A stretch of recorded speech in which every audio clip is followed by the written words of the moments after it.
सीधे लिए चलते हैं। अमित शाह इस वक्त रैली से खिताब कर रहे हैं।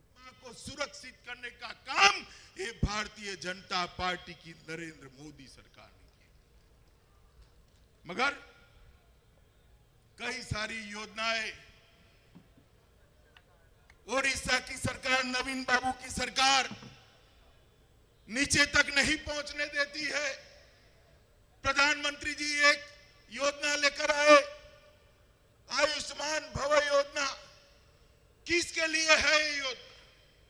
ये योजना देश के 50 करोड़ गरीबों के लिए, 10 करोड़ गरीब परिवार के लिए 5 लाख तक का खर्चा, 5 लाख तक का हॉस्पिटलाइजेशन, ऑपरेशन, कोई भी बड़ी बीमारी हो, दवाइयां, रिपोर्ट, ये सारा खर्चा भारत सरकार उठाती। मैं पूछना चाहता हूं ओडिशा के मुख्यमंत्री को कि आयुष्मान भारत योजना का फायदा मेरे गरीब ओडिया वासियों को क्यों नहीं मिलता है, उसका जवाब दीजिए। अलग अलग बहाने बनाते हैं।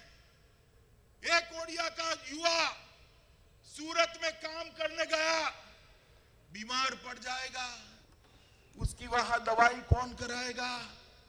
अगर आयुष्मान भारत योजना ओडिशा ने स्वीकार कर ली तो ओडिया वासी देश में कहीं पर भी जाए 5 लाख तक का उसका बीमा, 5 लाख तक का इलाज मुफ्त में हो सकता है। मगर उनके मन में भय है कि हम ये योजना को लागू करते ही मोदी जी लोकप्रिय हो जाएंगे, यहां पर भारतीय जनता पार्टी पनपेगी, बढ़ेगी। नवीन बाबू, तनिक पंचायत चुनाव के परिणाम देख लीजिए। पंचायत चुनाव के परिणाम बताते हैं अगली सरकार कमल की सरकार बनने वाली है, भारतीय जनता पार्टी की सरकार।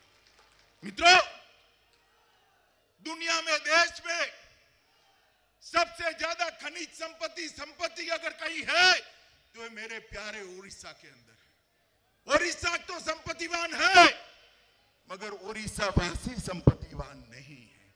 क्यों, क्या हुआ?